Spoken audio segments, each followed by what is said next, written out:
Estou mais uma vez aqui, meus amigos, para falarmos sobre a nossa bela matemática e o nosso assunto hoje, geometria plana.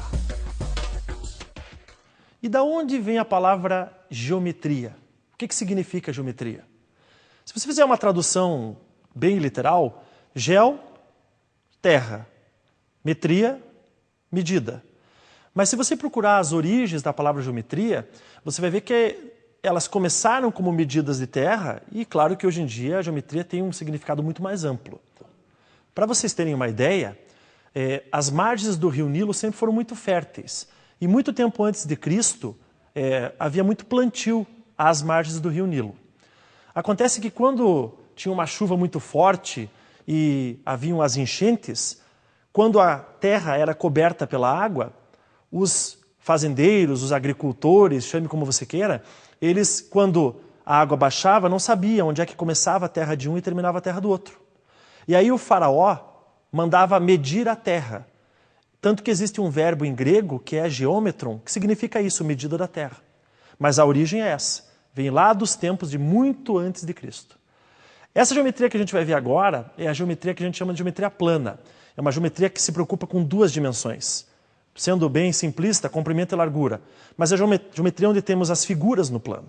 Tá? Então é isso que a gente vai estudar. Vamos estudar os triângulos, os quadriláteros, o círculo e assim por diante. E para começar, a gente vai falar sobre retas paralelas cortadas por reta transversal. Bom, imagine que você tem então duas retas paralelas. Ok? Vamos chamar essas duas retas de R e S. E imagine que essas duas retas paralelas, elas são cortadas por uma reta inclinada, que nós chamaremos de transversal, ok? Então pode ter uma inclinação qualquer.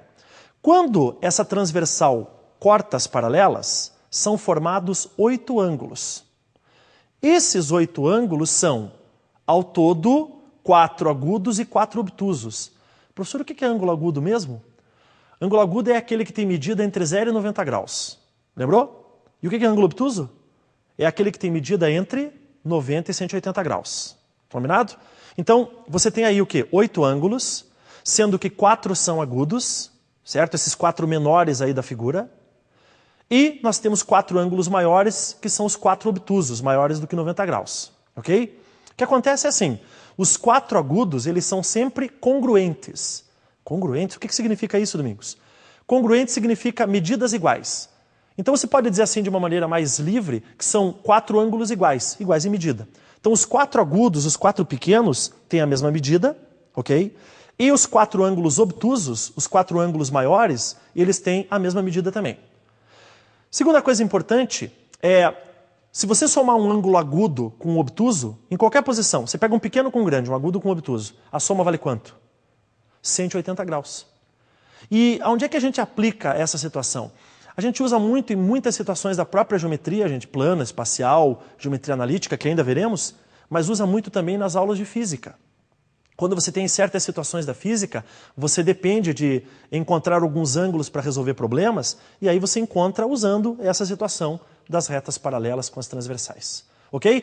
Você pode chamar os ângulos como você quiser aí. Pode chamar de ABCD, alfa, beta, gama e teta, como você achar melhor, certo? Mas são 4 agudos, 4 obtusos. Quanto é que dá a soma de um agudo com um obtuso? Quanto? 180 graus. Fechado? Bom, esse assunto é importante. E um outro assunto que é base para a resolução de problemas é o Teorema de Tales. Tales de Mileto foi um dos grandes sábios da antiguidade. E ele deixou para a gente 2 teoremas que nós usamos muito. Primeiro, Teorema angular de Tales, que veremos até daqui a pouco, mas eu antecipo, é aquele que diz que a soma dos ângulos internos de um triângulo vale quanto? Quanto? 180 graus. E o que nós veremos agora é um teorema de medidas, teorema linear, digamos assim.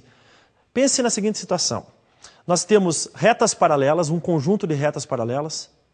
Quantas, professor Domingos? 3, 4, quantas você quiser. Tá? Retas paralelas, pelo menos 3. Essas retas paralelas, elas vão ser cortadas por 2 retas inclinadas, que a gente vai chamar de transversais, certo? As 2 transversais, elas não precisam ter a mesma inclinação. O Tales percebeu que esses segmentos de reta que existem entre as paralelas, eles são proporcionais entre si. Proporcionais, professor, o que é proporcional mesmo?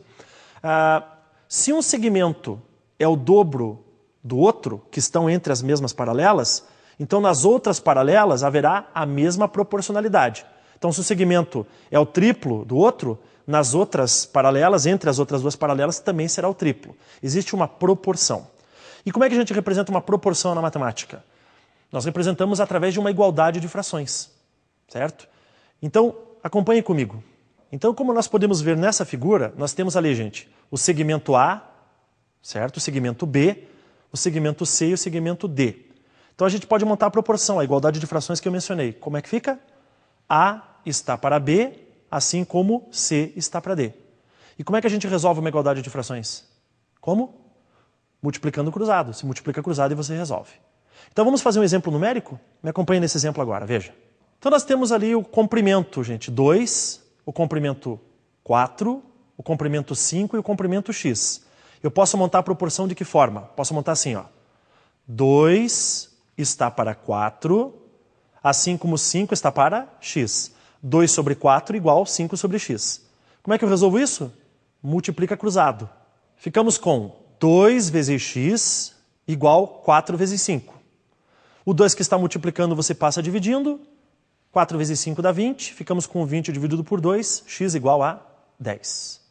Agora, claro que você pode fazer direto, dependendo dos números. Porque reparou que o 2 é metade do 4. Certo? Então, o 5 tem que ser a metade do x. E 5 é metade de quanto? 5 é metade de 10.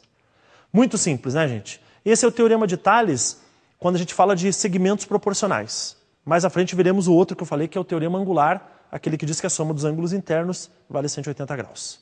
Ok? E o que temos pela frente? Agora nós vamos falar sobre polígonos. Polígono é uma figura formada por pedaços de reta, por segmentos de reta, que são consecutivos e não colineares. Como é que é, Domingos? É assim, você desenha um pedaço de reta. Você acabou de desenhar esse, você começa a desenhar outro. Acabou esse, começa outro. Até que você tem uma figura fechada. Aí você formou um polígono. Então ele é formado por pedaços de reta, que serão os lados do polígono, certo? E claro que esses pedaços de reta não podem estar alinhados, senão você não terá uma figura fechada. Os polígonos, gente, podem ser convexos ou côncavos. Um polígono é convexo quando ele tem todos os vértices voltados para o lado de fora da figura. Esse é o polígono que a gente estuda aqui no ensino médio. E existe o polígono côncavo, que é aquele onde um ou mais vértices ficam voltados para o lado de dentro da figura. Esse não interessa para nós. Tudo bem? Como é que a gente dá nome para os polígonos? Bom, o que um polígono tem de elementos? Vamos pensar? Polígono tem, vamos lá, lados. O ponto de encontro dos lados são os vértices. Internamente, entre os lados, você forma o quê? Ângulos, que a gente chama de ângulos internos. E também temos os ângulos externos, que a gente acha prolongando os lados e marcando por fora. Agora, classificação de um polígono pode ser em relação ao número de lados ou em relação ao número de ângulos.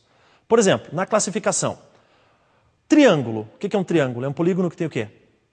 3 lados, 3 ângulos, 3 vértices. Beleza? Polígono que tem 4 lados, como é que chama? Quadrilátero. 4 lados, 4 ângulos, 4 vértices. O que tem 5 lados? É um pentágono. 6 é um hexágono, porque x é 6 e assim por diante. Alguns nomes curiosos e usados. Os primeiros, triângulo, quadrilátero, pentágono e hexágono, são os mais usados, pensando em vestibulares. Octógono, o que é isso? É um polígono que tem 8 lados, porque octa é 8. O que significa deca? Deca significa 10. Então, um decágono é um polígono que tem 10 lados. Agora, esses nomes, gente, eles vão até 20. O polígono que tem 20 lados é chamado de icoságono. Quando passa de 20, aí não existe nome especial. Então, por exemplo, um polígono que tem 32 lados, como é que é o nome dele? Como é que é? É polígono de 32 lados. Não tem nome especial. Até 20 é que tem, passou de 20 não. Tudo bem? Se um polígono tem 50 lados, como é que é o nome dele? Não é 50 decágono. Não inventa essas bobagens, pelo amor de Deus. É polígono de 50 lados. Certo? Uma coisa importantíssima quando a gente fala de polígonos é